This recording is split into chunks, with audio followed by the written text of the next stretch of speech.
El frío me despertó antes que el dolor. Me moví en el sillón de terciopelo, entumecida por horas en la misma posición, y parpadeé ante el suave resplandor dorado del vestíbulo del Hotel Costa Azul en Puerto Vallarta.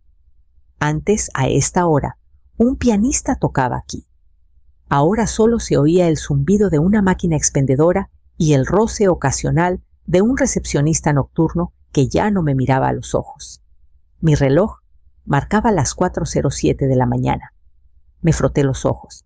Mariana me había dicho que solo subirían a empacar el coche. Eso fue a medianoche, no más cerca de las 11. Me quedé dormida en el sillón pensando que me despertarían con un café y una disculpa susurrada por tardar tanto. Pero el gerente de recepción me dijo a las 2 que el grupo de los Morales había hecho el check-out. Grupo. Eso éramos ahora, un grupo, como una reservación. No dejaron nota, ni mensaje, solo mi abrigo colgado en el sillón y mi bolso apretado contra mis costillas como un salvavidas. Mi maleta seguía en su suite, probablemente ya rumbo a Tijuana. Me puse de pie lentamente con las rodillas quejándose, el orgullo doliendo más. El joven conserje levantó la vista sobresaltado y de inmediato volvió a bajarla. Caminé hacia él de todos modos. ¿Puede confirmar a qué hora salió el grupo Morales? Dudó. A la 1:24 de la mañana, señora. Firmado por la señora Mariana Morales. Claro que sí. Mi voz no se quebró. Eso valía algo. Me giré hacia las puertas, el vidrio automático susurrando al abrirse. El aire afuera olía a sal y eucalipto. El camino se perdía en colinas oscuras. Nadie iba a volver por mí. No lloré. Pensé que lo haría, pero no. En cambio, una claridad fría se asentó en mi pecho nítida y afilada como el viento rozando mi cuello. Saqué mi teléfono, no para llamar a Javier, ni para suplicarle a Mariana una explicación. Abrí mis contactos y busqué Luisa, abogada, luego Tomás, finanzas. 2 personas que siempre respondían, incluso cuando mis propios hijos no lo hacían.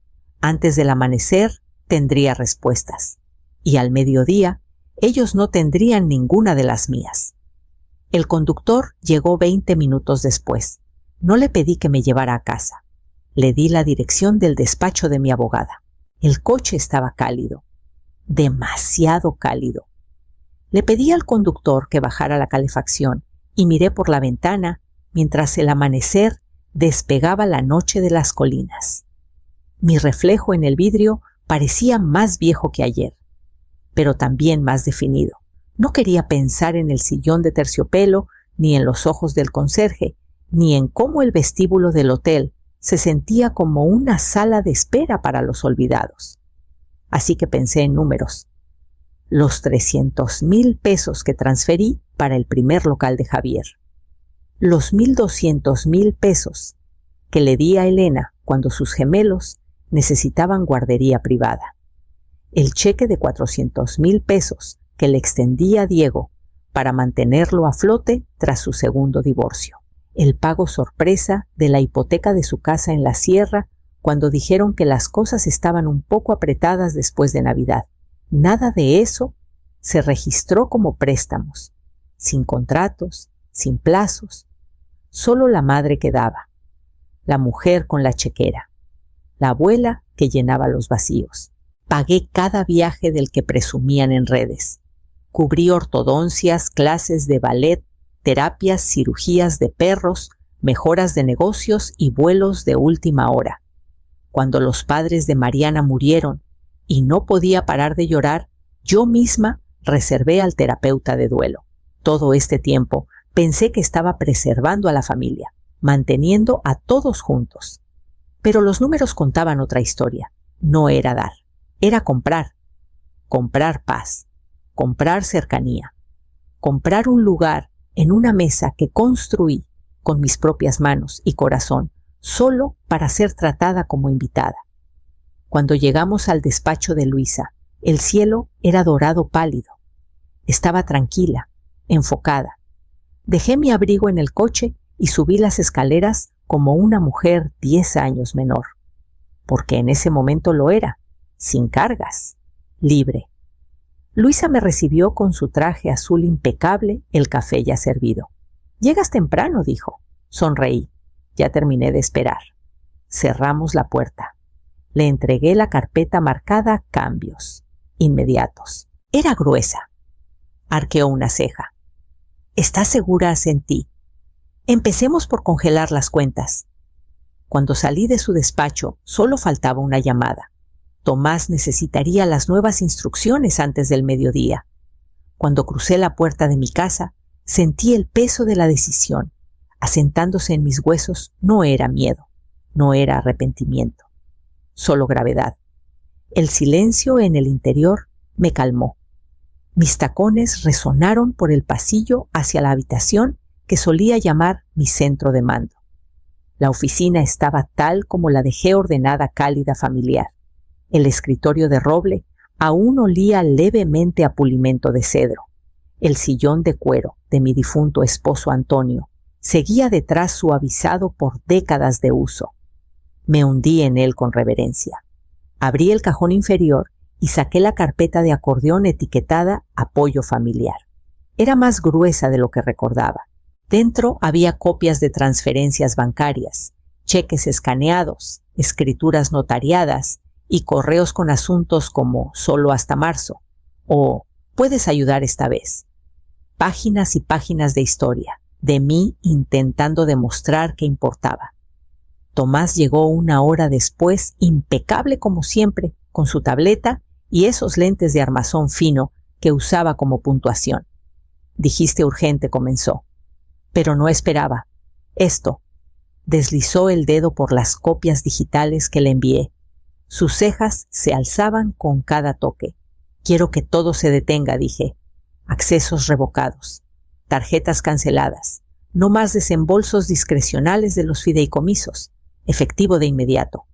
Hizo una pausa con las manos cruzadas. «Verónica, esto va a causar ondas. Tus hijos...» «Mis hijos me dejaron en el vestíbulo de un hotel».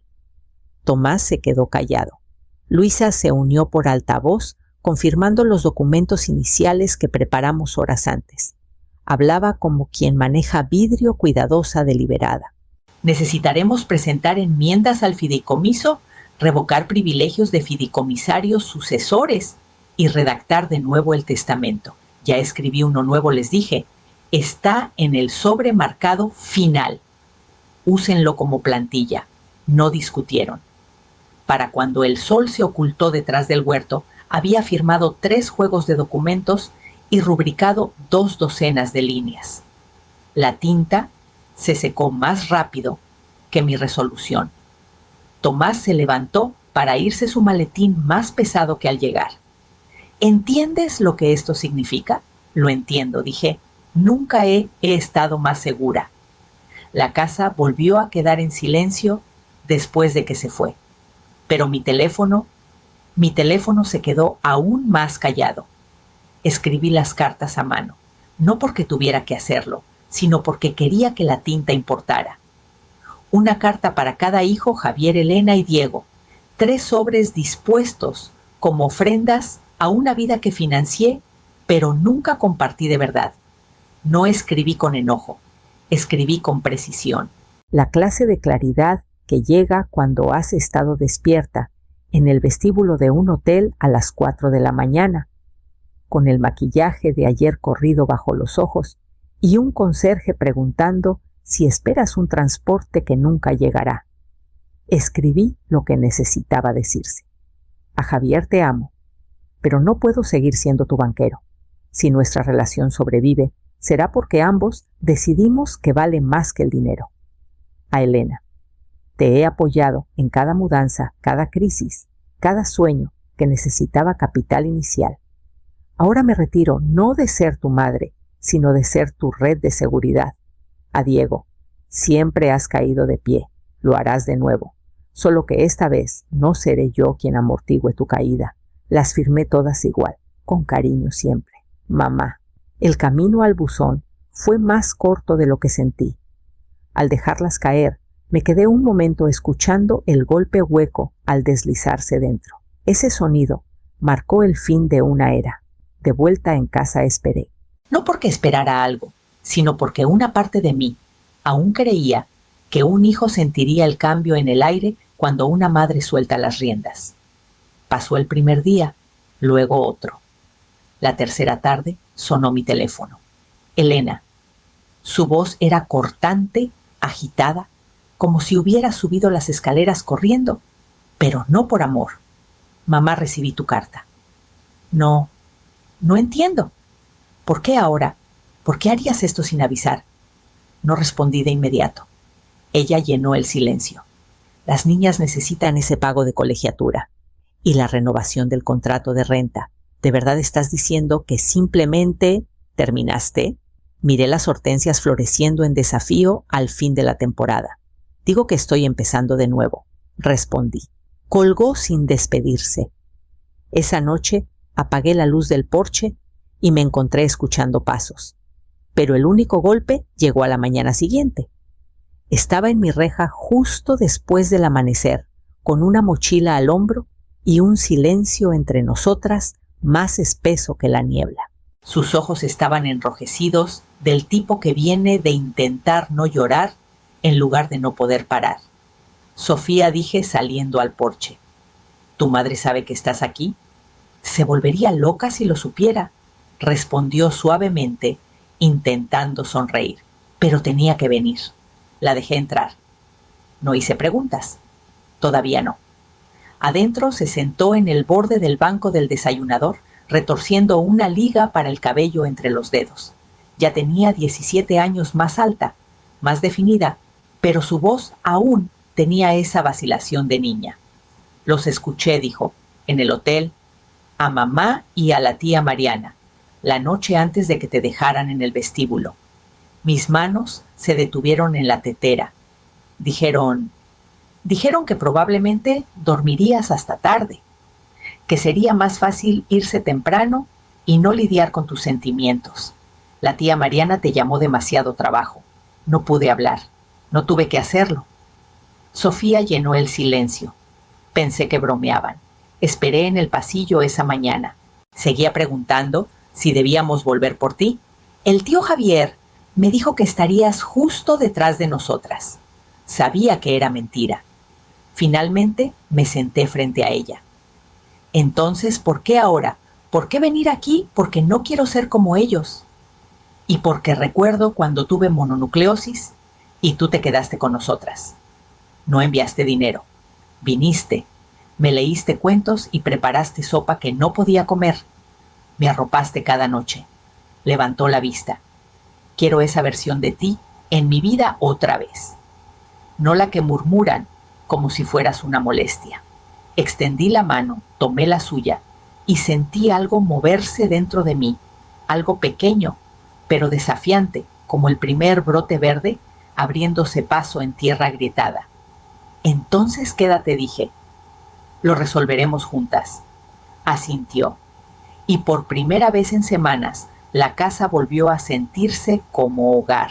Los días se convirtieron en un ritmo que me recordaba una vida que había olvidado cómo desear. Sofía y yo nos levantábamos temprano. Ella alimentaba al gato sin nombre y yo amasaba pan con manos que alguna vez solo firmaban cheques.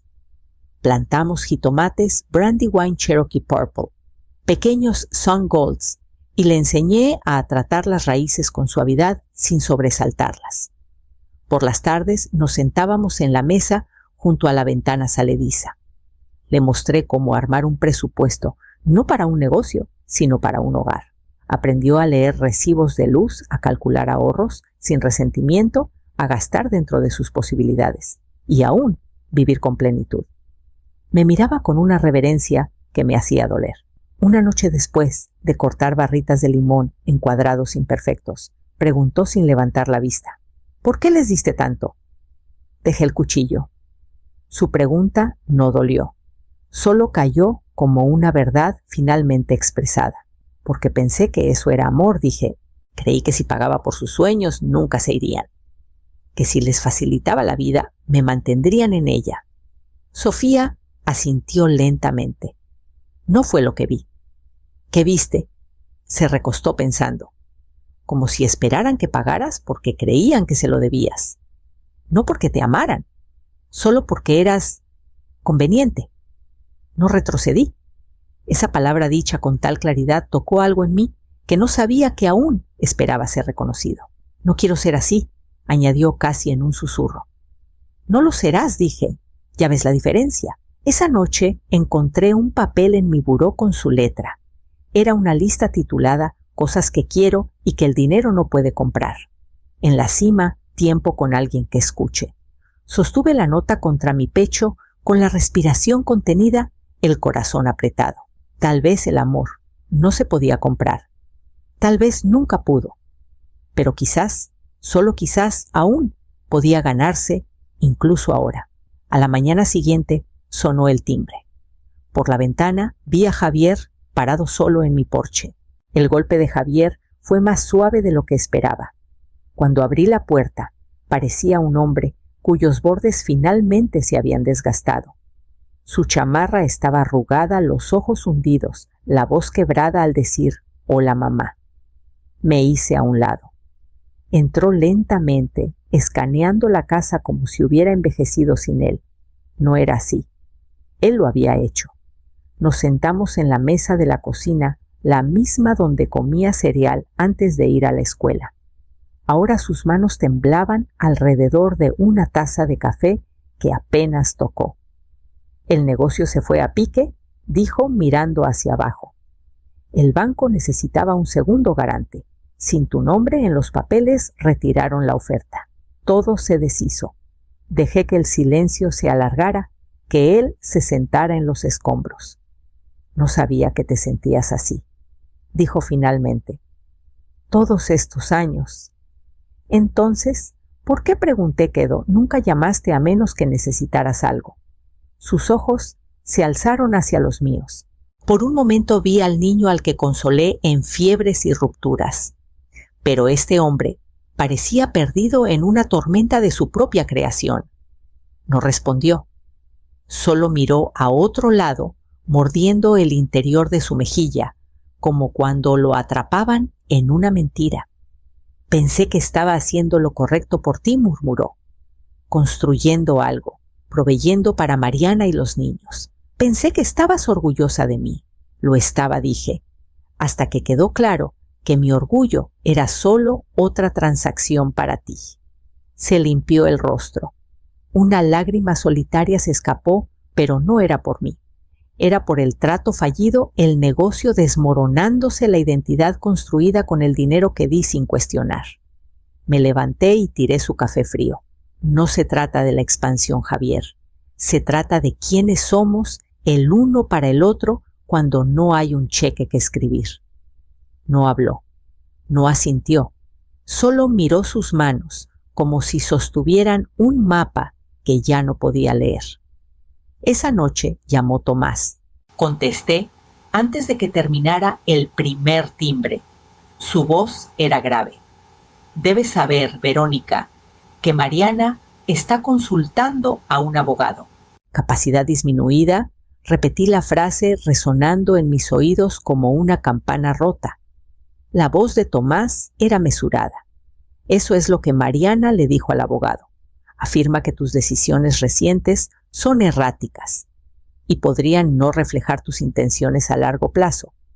Solté un sonido que no era del todo una risa, demasiado afilado para el humor, demasiado frío para la sorpresa. Entonces fui generosa durante 20 años y estaba cuerda todo el tiempo. Pero en el momento en que digo no, estoy mentalmente incapacitada, Verónica, no lo interrumpí. Que lo intente, que todos lo intenten. Colgué y me senté en mi oficina, mirando las filas de archivos que había reorganizado en las últimas semanas. Cada regalo, cada fideicomiso, cada préstamo, todo documentado. Y todo voluntario. Construyeron sus vidas sobre mi sí. Ahora querían desmantelar mi no. Al mediodía ya había llamado a Luisa. «Vamos a acelerar la transferencia», le dije. Los papeles de la fundación están listos, ¿verdad? Así es, dijo.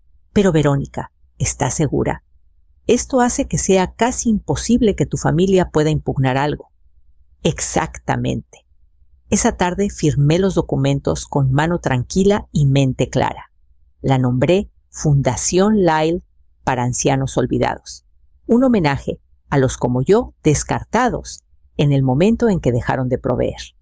La mayor parte de mi patrimonio ahora serviría a quienes no tienen a nadie financiado por la mujer que su familia alguna vez confundió con un banco sin fondo.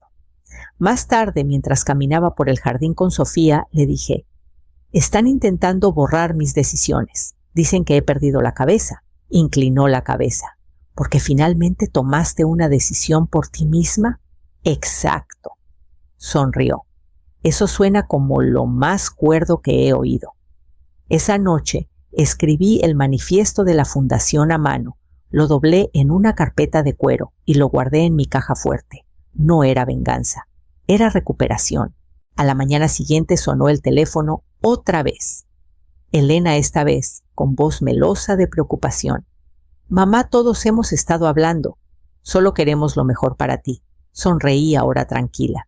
Qué curioso, yo por fin he empezado a querer lo mismo. Vinieron por separado, claro. Primero Elena, luego Diego, la semana siguiente. Como mensajeros trayendo disculpas demasiado pulidas para ser reales. Elena lloró, con el rímel corriendo en líneas simétricas por sus mejillas. Dijo que me extrañaba, que no se dio cuenta de cuánto había hecho, que estaba bajo estrés. La observé con cuidado. Su duelo era fluido, lo bastante fluido para parecer ensayado. Pero no había calidez detrás de las palabras, solo miedo del tipo que llega cuando el dinero se escapa de las manos. Diego llegó con café y silencio. Miró alrededor de la casa, como intentando recordar de dónde venía todo. No lloró. Apenas parpadeó. Dijo que lo sentía y que esperaba que pudiéramos volver a algo de normalidad.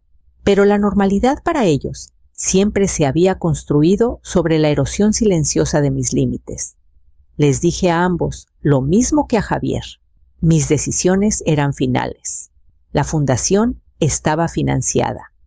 Las cuentas de los fideicomisos cerradas. Asintieron como diplomáticos, como quienes saben que las reglas han cambiado, pero aún esperan encontrar un resquicio. Mientras tanto, Sofía florecía como la primavera. Fue aceptada en la Universidad de Guadalajara, la primera en nuestra familia, en estudiar políticas sociales. Quiero asegurarme de que nadie se sienta tan desechable como tú lo hiciste, dijo.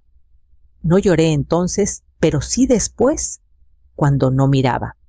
Celebramos con pastel de durazno y jazz antiguo. Le di el broche de mi madre, el que guardé para una hija, que nunca se quedó lo suficiente para merecerlo.